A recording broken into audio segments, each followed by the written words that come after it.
नून league यकतरफा फैसले करने के लिए अक्सरियत नहीं रखती, कामयाबी से हुकूमत करने के लिए फैसले इत्तफाक राय से करना होंगे। बिलावल भुट्टो जरदारी बरस पड़े, कहते हैं नून लीग समझती है कि उनके पास 2/3 अक्सरियत है और उन्हें पूछने की जरूरत नहीं।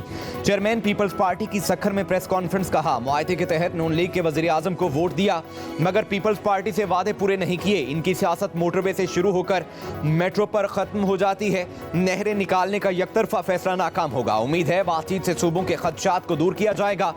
सीख गया हूं कि हुकूमत से काम कैसे निकलवाना है। बिलावल ने कहा हुकूमत के मुज़ाकरात की कोशिशों का खैर मकदम करते हैं। पाकिस्तान के मफादात सियासी मामलात से बालातर हैं। पीटीआई क़यादत को संगीन सवालों के जवाब देना होंगे। कहा हुकूमत कभी इंटरनेट स्लो होने का कहती है, कभी तार कट जाने का कह दिया जाता है। समंदर में ऐसी कौन सी मछलियां हैं जो सिर्फ पाकिस्तान की केबल काट देती है।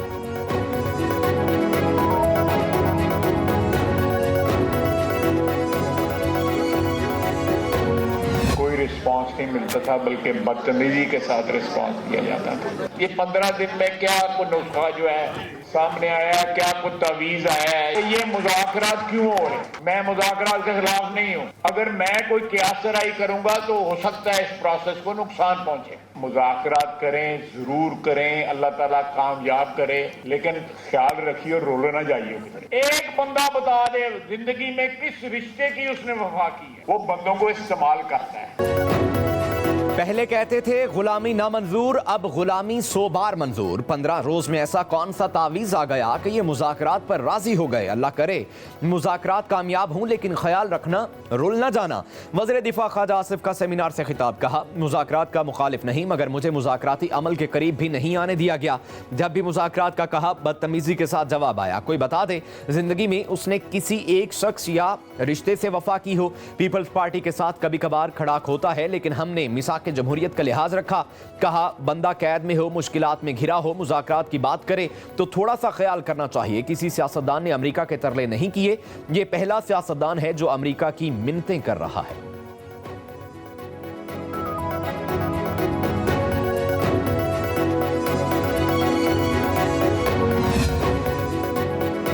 तलखियां अपनी जगह, लेकिन बातचीत जरूर होनी चाहिए। शहबाज शरीफ ने नवाज शरीफ से मुशावरत के बाद मुज़ाकराती कमेटी बनाई। पाकिस्तान पर पाबंदियों की बात करने वाले पाकिस्तानी नहीं। स्पीकर कौमी असम्बली अयाज सादिक का सेमिनार से खिताब, कहा हम लोग 9 मई का जिक्र करने से कतराते हैं। 9 मई को वो किया गया जो भारत की फौज भी ना कर सकी। क्या पहली दफा मिलिट्री कोर्ट से सजाएं हुई हैं? बाहर बैठकर ट्वीट करने वालों ने क्या कभी कश्मीर और गजा पर भी बात की? मुआशरे को ऐसे लोगों का बाइकआउट करना चाहिए। स्पीकर कौमी असम्बली ने कहा जिस जमात ने 4.25 साल बात करने से इनकार किया, उन्होंने मुझसे अपील की वतन अजीज के लिए जानें कुर्बान करने वाले सिपाहियों और हवालदारों पर फख्र है, खुशी है मुझे हवालदार का लक़ब दिया गया। मेरे तो रगों पैर में खून में पॉलिटिक्स है। मैं सियासत के बगैर रह ही नहीं सकता। मैं इस नतीजे पे पहुंच चुका हूं कि पाकिस्तान रिमोट कंट्रोल जमहूरियत से आगे नहीं बढ़ सकती। 3 किस्में हैं। एक तो वो है जो फौजी कंट्रोल है, एक है जब लीडरशिप बादशाह बन जाती है, मैं उसे जमहूरियत नहीं मानता, और तीसरी जमहूरियत वो है जब चंद जज चेंबर में ये बैठ के फैसला करते हैं कि मुल्क इस तरह चलेगा, ये लीड करेगा, ये जेल जाएगा और इसको अगला हुक्मरान बनना है। जो आता वो कहता मैं अकेले कूल लूं, मुल्क मेरी मर्जी से चलेगा। इन मज़ाकरात से कौम को तवक्कुआत बन रही हैं, उसके अंदर से कोई ना कोई रास्ता निकलेगा। ख्वाजा साद रफीक ने सियासी बहरान के हल के लिए कौमी कमेटी बनाने की तजवीज़ दे दी। कहते हैं मौलाना फजल रहमान, हाफिज नईमुल रहमान, शाहिद हाकान अब्बासी, डॉक्टर मालिक बलोच, आफ्ताब खान शेरपाव, पीर पगारा, चौधरी निसार अली खान समेत दीगर स्टेक होल्डर्स को कमेटी का हिस्सा बनाना चाहिए। ख्वाजा रफीक की बरसी के तकरीब से खिताब, कहा तवक्को है मुज़ाकरात संजीदा होंगे और कोई हल निकल आएगा। किसी की सियासत को दफन नहीं किया जा सकता। पाकिस्तान रिमोट कंट्रोल जमहूरियत से आगे नहीं चल सकता। हर आने वाला कहता है कि इसकी मर्जी चले। मुल्क आपस की धींगा कुश्ती में घिरा हुआ है। आज जिस मुकाम पर खड़े हैं इसके जिम्मेदार बानी पीटीआई और साकिब निसार हैं।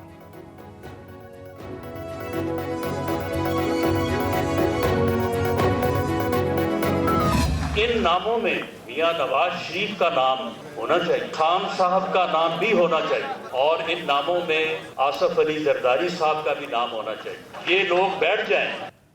अगर आज की बात किसी को तस्लीम करवाना जो है दरकार है, तो कल की जो बात है उसे भी तस्लीम कर लिया जाए। वज़ीर आज़म के मुशीर राना सनाउल्लाह ने ख्वाजा साद रफ़ीक की कौमी कमेटी के क़याम की हिमायत कर दी। कमेटी में नवाज शरीफ, आसिफ जरदारी, बानी PTI को भी शामिल करने की तजवीज़। ख्वाजा मोहम्मद रफ़ीक की बरसी की तकरीब में खिताब करते हुए कहा, हम खुलूस से दिल से मुज़ाकरात की कामयाबी चाहते हैं। सियासतदानों को बैठ कर बात करनी चाहिए। 70 साल का बहरान 70 दिनों में ख़त्म हो सकता है। सियासतदानों को मुज़ाकरात से पहले गलतियों और कोताहियों को तस्लीम करना चाहिए। मुज़ाकराती कमेटी के अरकान सिर्फ अदाकार हैं, प्रोड्यूसर और हिदायतकार ख्वाजा साद रफ़ीक हैं।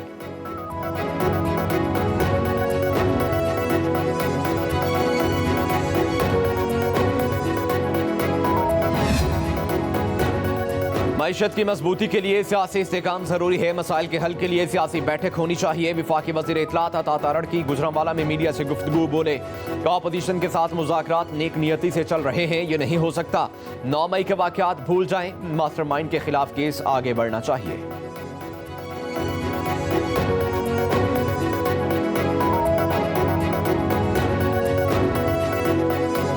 कामयाबी और नाकामी इसकी जिम्मेदार कौन होगी? वो ये जो एक हुकूमत बराए नाम हुकूमत है, जिसने कि एक ऐसा सियासी अदम इस्तेहकाम मुल्क में लाए हैं जिससे कि न सिर्फ हमारी इकॉनमी, हमारी मईशत तबाह हुई है, हो रही है, लोग बेरोज़गार हो रहे हैं, लोग मुल्क से जा रहे हैं, और ये तासुर देने की कोशिश की जा रही है कि सब कुछ अच्छा हो गया है। एहतजाज हमारा आईनी हक, हर मसले का हल मुज़ाकरात में ही है। बानी अपने लिए कोई रिलीफ नहीं ढूंढ रहे, वो उसूली मौक़िफ़ और आवाम के लिए जेल में हैं। सेनेट में अपोजिशन लीडर शिबली अफराज की प्रेस कॉन्फ्रेंस, कहा मुल्क आइन की बुनियाद पर चलना चाहिए, मगर यहाँ पिक एंड चूज होता है। हमारी सियासत का मरकज़ कानून की हुक्मरानी है। हमारी जिद्दोजहद इसी दायरा में होगी। अदालतों से इंसाफ की तवक्को रखते हैं।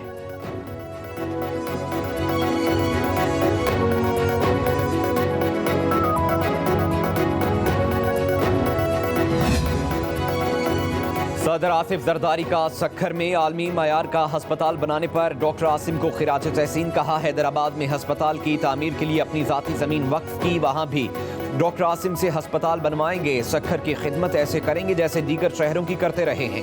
यूनिवर्सिटी बनाने के अखराजात सिंध हुकूमत अदा करेगी। रोहड़ी कैनाल को पुख्ता किया जा रहा है। सालाना बुनियादों पर 15 अरब रुपए खर्च होंगे।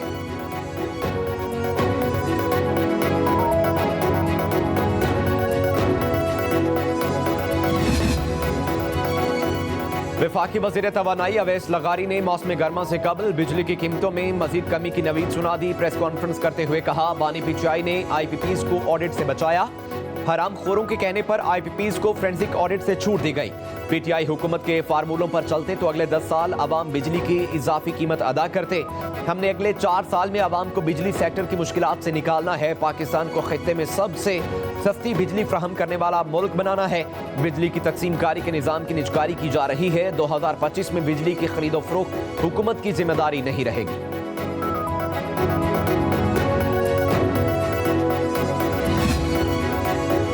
बिजली की ओवर बिलिंग किसी सूरत कबूल नहीं। मुलविस अफसरान के खिलाफ सख्त कार्रवाई होगी। वज़ीर आज़म शहबाज शरीफ का बिजली की तकसीम कार कंपनीज की कारकर्दगी के हवाले से इजलास से खिताब, कहा स्मार्ट मीटर की तनसीब का काम जल्द अज जल्द मुकम्मल किया जाए ताकि बिलिंग के निज़ाम में शिफाफियत लाई जा सके। बिजली तकसीम कार कंपनीज में अफरादी कुव्वत की भर्ती मेरिट पर की जाए। भर्तियों के अमल में शिफाफियत पर कोई कोताही बर्दाश्त नहीं की जाएगी। वज़ीर आज़म का बिजली तकसीम कार कंपनीज के चीफ एग्जीक्यूटिव अफसरान की तैनाती के अमल में सुस्त रवैये पर तशवीश का इज़हार।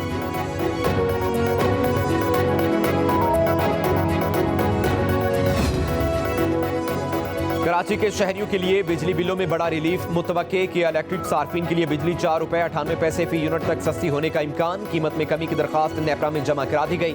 नेपरा अथॉरिटी 15 जनवरी को समाअत करेगी। मंजूरी की सूरत में कराची के सार्फिन को 7 अरब 17 करोड़ का रिलीफ मिलेगा।